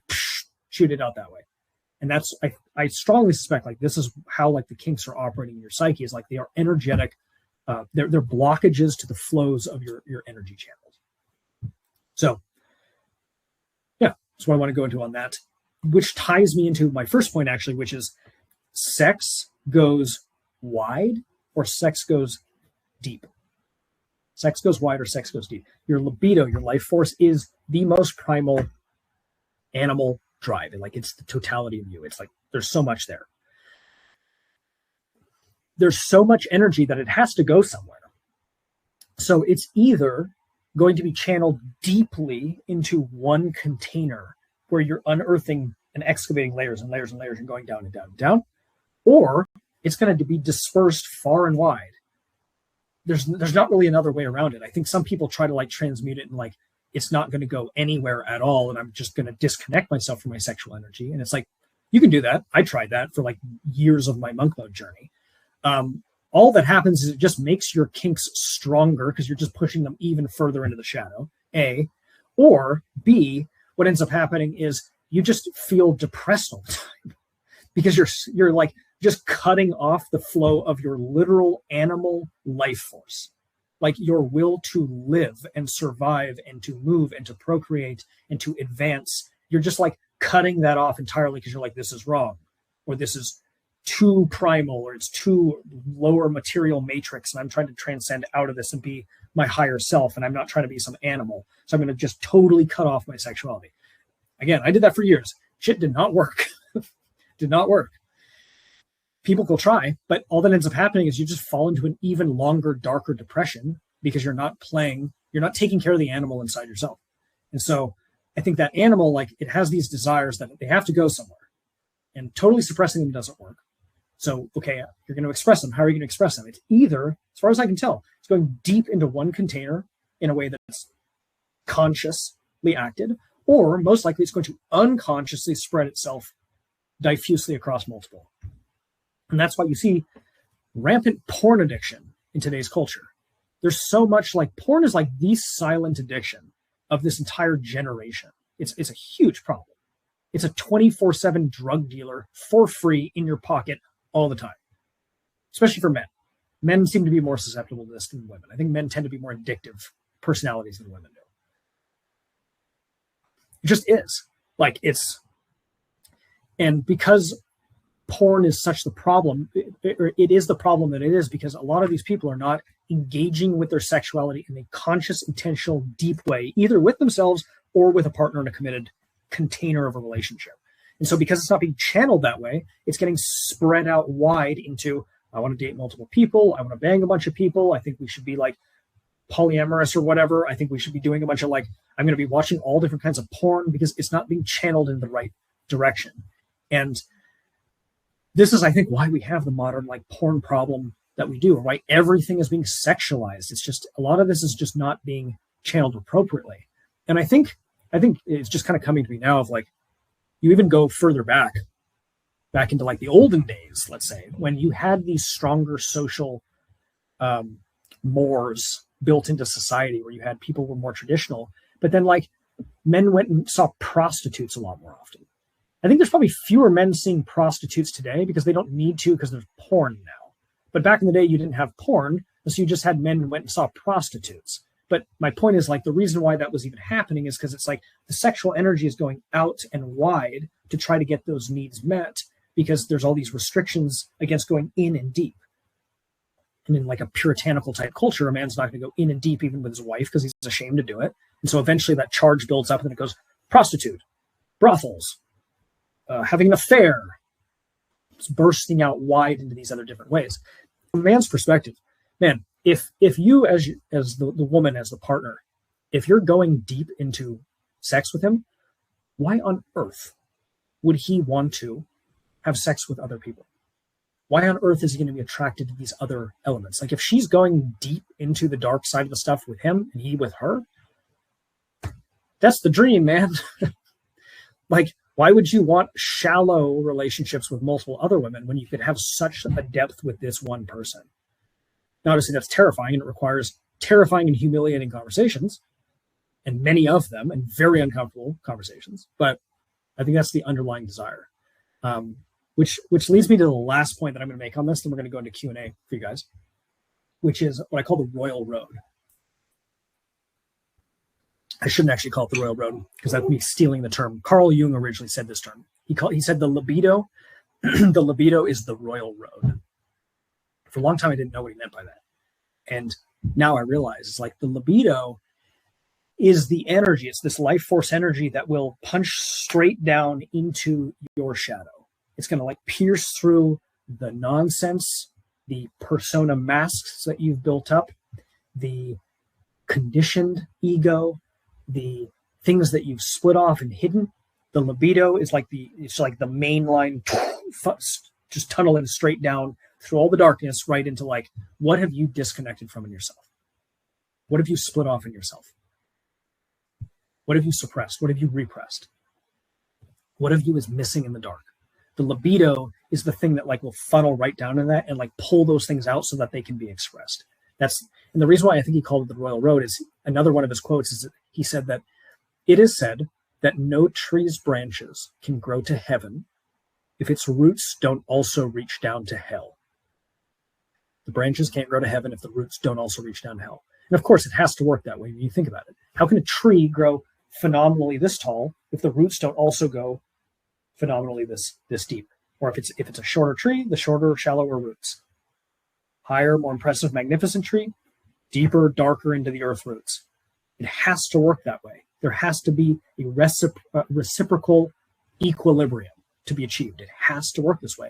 And it's the same thing. It's like if you are on your spiritual journey, and I'd say most people who follow my account, certainly if you're here on a presentation like this, you are on some form of consciousness journey of actualizing your potential, of becoming who you truly are. And as you work towards that, the real way of doing that is by integrating the dark and having the roots go deep. So many people fall into this spiritual bypassing group where they're like, I'm just going to imagine myself as this transcendent individual. It's all love and light. I'm just going to imagine myself as this enlightened person. I don't have any desires. Nothing makes me angry. Money is terrible. I don't need to actually be grounded in earth at all. That's all just low 3D vibration stuff. And they just try to bypass themselves up to like enlightenment. Like these are people that are fake. It's not real. The people who are actually achieving that level of genuine transcendence are those who are diving deep into having the roots go deep so that the branches can also grow upwards as well. And I suspect that for most people, the thing that is like what propels the roots deep is the libido. It is the primal animal instinctual drive. It is your psychic libidinal energy. Most people, they hear the term libido and they think of it from the Freudian sense, which is pure sexual energy. And I take more the Jungian approach, which is, it is definitely a lot of your sexual energy, but it's not only that, it is the call of your soul to actualize your higher self. And it uses your animal sexual energy to do that, but it's not only that. The libido is just the life force of your spirit transcending to something beyond. And so he said the libido is the royal road. It's the royal road to actualizing the king in a man or the queen within a woman. It's the thing that excavates deep down into the earth to reclaim, or make you aware of at least, the split off, the suppressed, the repressed, the shamed, the pain, the wounds, the things that you have been disconnected from, that if you were to reclaim those, they would imbue you with power. They would imbue you with the depth of authenticity of who you are. And as a consequence of that, your tree can now grow even higher towards the magnificent king or queen potential that you have within you. It's like you look at like different trees. It's like, you know, some trees are just more impressive than others. Like a sequoia is like phenomenally large, massive tree. And you're like, wow, that is like, these are like the kings and queens of the tree world. Like they're phenomenal. It's like, yeah, do you know how deep sequoia's roots have to go and how long they grow to get there? It's not like bamboo. Like bamboo just shoots up really quick. The roots go only marginally deep. But that's like a person who there's not that much depth to them. They haven't actualized a higher potential. But if you're trying to actualize that higher potential and grow to that like wider phenomenal, like the king or queen within, there has to be a corresponding roots. And for most people, the libido is the thing that drives down, moves those roots down, and makes you aware of what needs to be transmuted from the shadow into your higher potential. So that is what I want to go into on that. We're going to move into Q&A. Before I do that, for those of you who resonated with this, I mean, again, like if you come to a masterclass like this in the first place, you're a different breed of person to begin with. Like you're on a different journey than most people. You are on a journey of consciousness.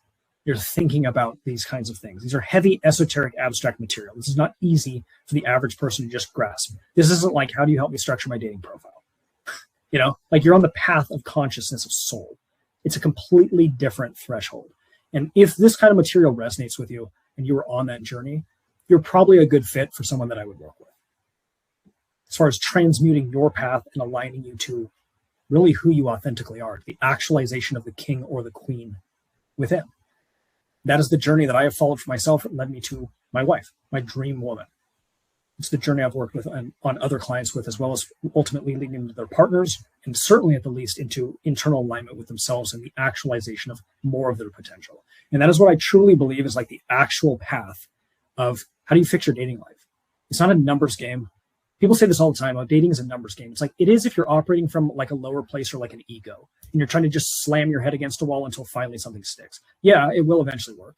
If you want to do that for 200 dates or something, good luck. I did that for 10 years. It didn't work for me.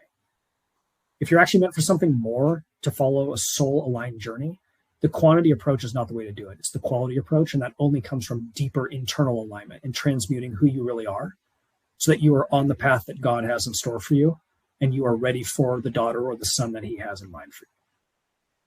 That was the path for me. That's the path for most of my clients that I've worked with. And if that resonates with you, you're probably someone I would work with. So what I'm going to do is I'm going to put this up on your screen. You can book in a call with me. Normally I do a consultation charge for those who want to book in, but because you guys are on this, there's no charge to doing this. And get a better idea of kind of where you are right now, where you're trying to go.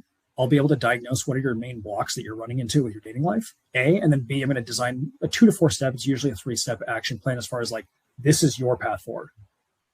This is your path as far as like internal alignment and then ultimately attracting the right partner for you. This is what it's going to be for you. And then we'll discuss what working together looks like from there. So I'm going to leave that up for you guys. And then I'm going to go into these questions. We've got about 30 minutes max because my software does a 2-hour cap here. Also, my energy is like completely out by 2 hours. Probably already hear it in my voice. So I'm going to leave that up. You guys can book in. This is the no charge on this is valid for actually literally the next 30 minutes anyways too. So this works out. For those who are listening to this replay after, if you guys are watching this on YouTube or whatever, and you still want to book in a call, just find my profile on Instagram, Devin, Devin .Schirm, SCHIRM.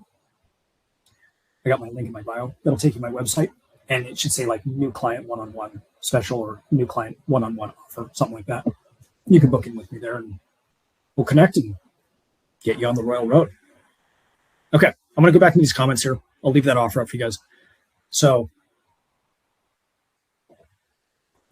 okay, I'm going to go back to Macy.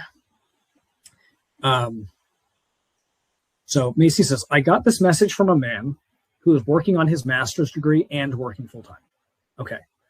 Quote him. Hi, I've been thinking, and I think we should go back to being platonic friends. Oh God. All right. Sorry. Just putting myself in this guy's shoes. Like, all right. I'm attracted to you, but okay. So yeah, we're already negating this. I'm attracted to you, but with everything going on in my life, I'm just so fucking busy. I don't have a lot of extra bandwidth to keep up regular conversation. Like literally, yeah, I can't even like text you back. And it feels rude to not be able to respond. Yeah. Okay. I still think you're great though. Yeah. Okay. I just don't want the sexual piece to cause any problems or negative feelings between us because of mismatched expectations. Just know I think you're awesome and super hot in the meantime. Okay. And then she says he's going to look for a serious relationship once he finishes his degree. Yeah. This basically what this sounds like to me is what we had talked about earlier in this, where he doesn't feel like a man yet. He's working full time and he's doing his master's. And so it's like he's in kind of build mode currently. And yeah, he doesn't feel like he's arrived. And because of that, either partly he's thinking once he arrives, maybe he can do better, he's possibly thinking, or he'll actually just have the bandwidth and the availability to pursue a relationship. And in the meantime, he does not have the emotional bandwidth to do so. I have no doubt this guy thinks you're attractive. I think he does. I wouldn't, because like if I was in his shoes, like I wouldn't add just know I think you're awesome and super hot. Like I wouldn't add that if I was just bullshitting and lying. I wouldn't say that. Like you just, like if there was no attraction there, I'd be something like, I'm just not feeling the chemistry. If there was no actual physical sexual attraction. So I think this guy finds you sexually attractive. He just either only finds you sexually attractive or he's worried the sexual attraction is going to derail what he's trying to build. Yeah, I've been thinking, I think we should go back to being platonic friends. But you can't go back to being platonic friends, I don't think. I don't think so, man. Like, you've crossed this line. Like, we can't walk this line back. I'm sure some people have like been able to do this. I've never been able to do this. Like, once you've like been intimate with this person that romantically like that, I've not found that I can just, well, let's just go back to being platonic friends. Like, I have a client right now. She, the first thing we're doing is like, we're releasing this man out of her life because he's unavailable. This is like 80% of people I work with at this point. It's like, there's some kind of emotional anchor we just got to clear out of their life. And they were dating, they were intimate. The thing is, they're also coworkers. So it's a little, some nuances to this. And yeah, she's trying to just step back from it. And initially they're like, hey, okay, we're not going to be sleeping with each other again, but we're like going to be just really good friends. We can still hang out in that way. And it's like, it's just torture for her. It was just torture. Like, she's like, but I want to have sex with this guy and I find him really attractive. And we like had this we always have had this very flirty dynamic, but now I can't actualize that and like be intimate with him. Like, this sucks. And like, I can't go back to this. And then holding on to trying to do that was just torturing her.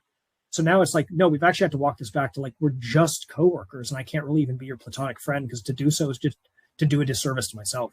So I don't think like I wouldn't even remain open to that from my perspective. And yeah, it sounds like he's got a lot of bandwidth going on. He says he's looking for a serious relationship once he finishes his degree. I think that's the key right there, Macy. He says he's going to look for a serious relationship once he finishes his degree. Yeah. He's thinking like, once I actualize my potential to that next stage, and I'm whatever, I'll call him Bob. I'm Bob 2.0 because I've got my master's degree. And then I think I can like use this to jump up in my career, or like at least just my self-perception and social status out in the world. Cause like, I'm like higher than I was previously. Yeah. Then he also thinks like, perhaps I can leverage that to go after a woman who I'm like even more compatible with, or I'm even more interested in, or I'm actually even just available to begin with. And yeah, I think I would say like, definitely like, when a man's telling you anything like this, like definitely listen to him. Listen to what he's saying here. Don't try to like interpret this in terms of, well, maybe I can like change his mind. Like, absolutely don't do that. He's telling you where he is. I wouldn't try to take, my key on this is like, don't take this personally. Don't interpret this as like, there's something wrong with me or I'm not good enough for this man. It's like, no, I think this guy's like on his journey and he hasn't gotten to that next stage yet. And so he's kind of dancing around with women who are like safe for him, and he finds them sexy, but he's not like fully open to her. And you're not looking for a guy who's like attracted to you, but kind of lukewarm attracted. You want the man who sees you as her. And that man's out there. It's a minority of men, just like it is a minority of women for a man, but they're out there. And part of it is saying no to these people who are the wrong fit for you, so that you can stay on the path towards the one who is right for you. Okay. Masha, I'm listening to this while at the gym. Self-improvement in that. Susan, I'm struggling with a man who is on the struggle bus. I know. Yeah. Yep. It's like, it's hard not to. Again, man, if you're like, if you're a man and you're not making money, or, I mean, I saw this quote the other day, and it was like, part of becoming an adult man, part of becoming like a man is realizing why dad was angry all the time. And I initially read this, I'm like, what is up with that? And I like been pondering about this for like months now. Like, why was dad angry all the time? And part of it is, it's like, yeah, you kind of like, part of at least men, how men have been conditioned, and maybe this is just part of masculinity, is like, you just have to show up and provide even when you don't feel like it, probably especially when you don't feel like it. And it's doing probably something that, at least for the vast majority of people out there, like something you don't necessarily even want to be doing, but you need to do because that's how you provide. And dad's angry because there's like, he's afraid that if I don't do this, like there's so many people dependent on me that I'm just going to fail them and myself, not just me, but worse, I'm going to fail them. And I'm angry because I have to like sacrifice and cut off all these parts of myself to be who I want to be and pursue what I want to pursue in service of something higher for my family, which means I got to like work some job I fucking hate, but like, well, it's I have to pay the bills or whatever. It's not like men only have to do this. Like, obviously women do this as well, but I think just for a lot of men, especially if you've got like a wife and kids who are reliant on you and you're like the primary breadwinner. Yeah. And so where exactly was I going with that? Oh yeah, the struggle bus. Yeah, like when the man is on the struggle bus, I mean, it's tough to say. It's like, because I think life is kind of like one perpetual struggle to some capacity. Maybe that's just my worldview, because I've like been in this headspace for the last like basically 7 years since I started this business full time, like 7 years ago. It was like 4 years of monk mode journey. This is how it was for me. It was like 4 years of just monk mode, repeated dark nights of the soul, suicidal ideations for like a year of that. Like it was awful for like 4 years of that. And then I met my wife, and it was like 9 months of just idyllic paradise. It was like, holy shit, this is what I've been waiting for. Like this was worth it. We had like 9 months of just absolute, it was like truly, it was like paradise. Like this is the best period I've ever had in my life by far. And then a series of bad decisions I had made previously, it's like these have come to roost, and now you have to fix some of your finances and you have to figure out your living situation. And then my dog, who was like my soulmate buddy, who's on this ride for me, like he's starting to get sick, and then I lose him, and like she loses her grandmother, and like we have all of these and like then life is just like, yeah, you guys had 9 months of joy. Okay, here's the price. And then it just starts punching you in the face for like literally the next like, that was like a year and a half until we finally like dug ourselves like out of that pit. And we're like, okay, we're still not back to like paradise like we were for these like idyllic 9 months, which was partly like fantasy projection for sure. We're actually like in reality here, but we're not in the pit anymore. But okay, now we're like starting to climb up like the mountain we want to be climbing. At least we're like not in a freaking pit. We're starting to climb a mountain, but still struggle. So man, if he's like in the midst of like, if he's in that dark night like I was monk mode, or if he's in the pit, dude, like I empathize, man. I get it.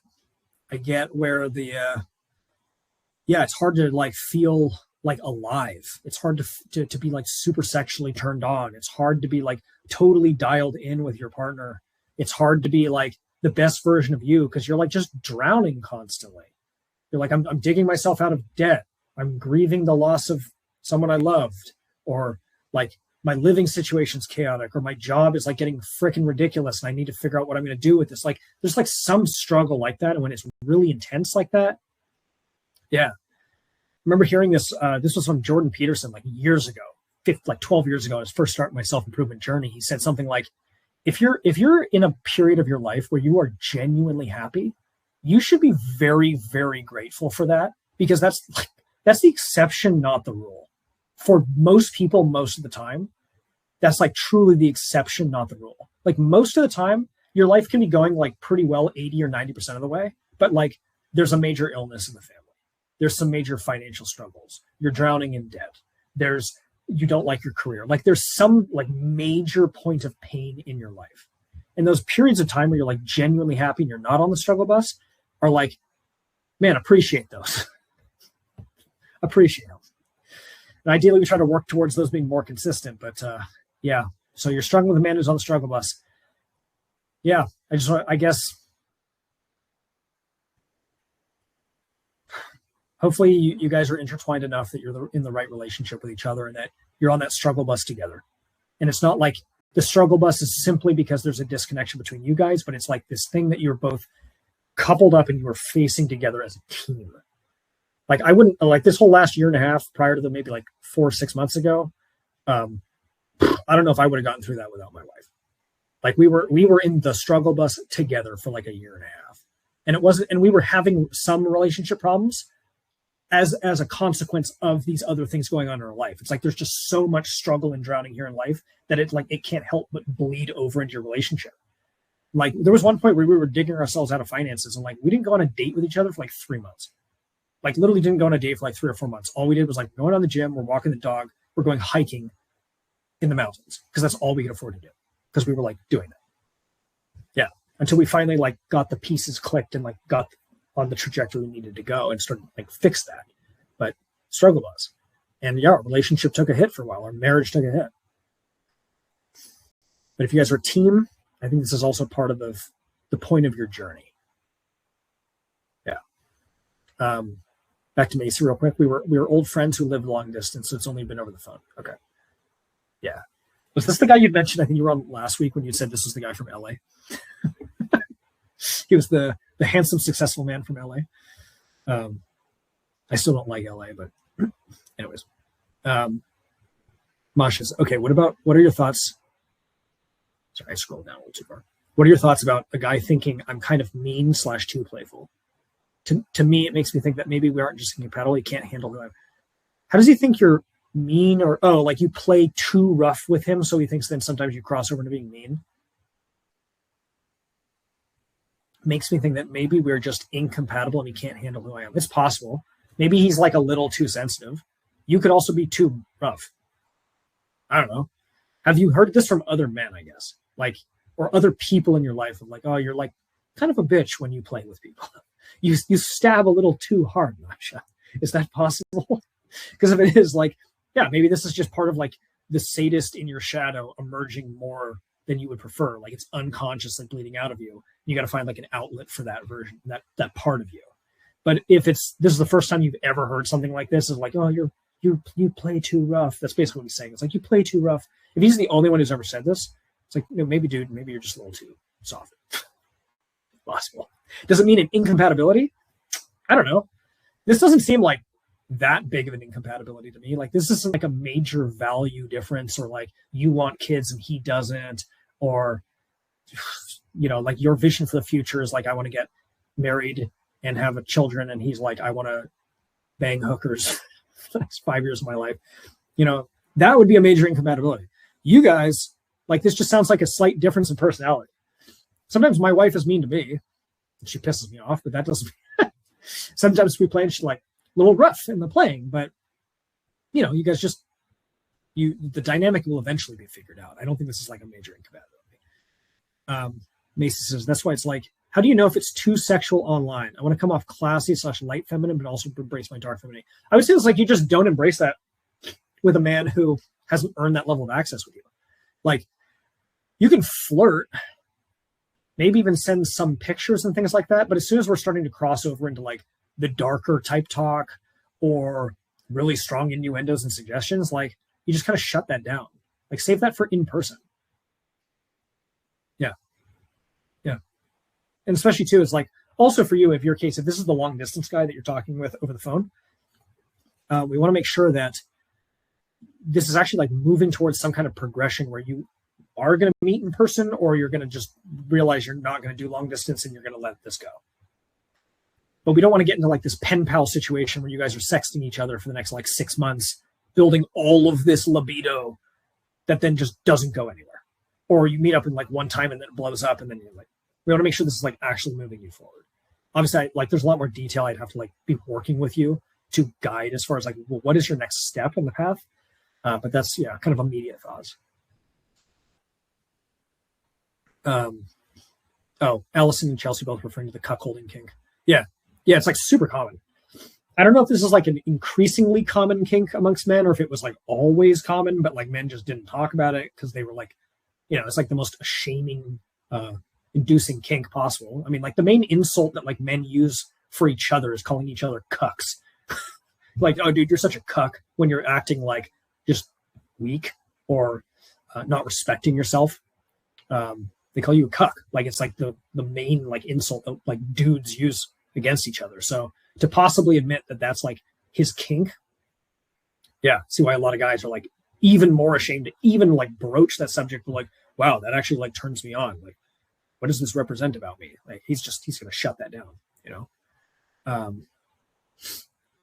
Chelsea says, I would argue that the desire for a threesome with multiple women is also compensation for inadequacy, just in different expression. I agree. Yeah. You're trying to like, look at what a badass I am because I've got 2 women with me at the same time. Also too, I think that's partly it's spreading the sexual energy wide. I'm not going really deep into the intimacy with one woman. I'm literally splitting this into 2 women at the same time, so we can keep this like somewhat more surface level, and I don't have to like be that vulnerable with one person. We can divide this. It's like a group project. It's like a school group project. I don't have to write this essay by myself and like actually tap in deep to really articulate my position on this. We're going to make this a group project. And like, that means like I can outsource and have someone else help me with this. Maybe I'm off the mark with that. I'm glad you like my spiritual bypassing voice. Katie, I can attest this 100%. Thanks, Katie. Katie, good to see you. Katie Nevin's client. Yeah, I'm thinking this is the Katie that I've worked with. Okay, so Masha says, so do you think that these men, I had to say, so do you think that these men who feel like they aren't enough at the moment for a woman they feel strongly about will try to make their rounds back around once they are established, or they're just totally fine with a connection dissipating? Yeah, it can definitely go one of two ways, for sure. My wife actually had this. It was a guy she had in her previous long actual formal relationship a couple of years prior to me, and they broke up for different reasons, and ultimately he went his own way. And then even when she and I were first starting to date, he kind of came back around, was texting her, and he was kind of dropping these hints of I made a career transition and I just bought a place, and not so subtly throwing those ones out there.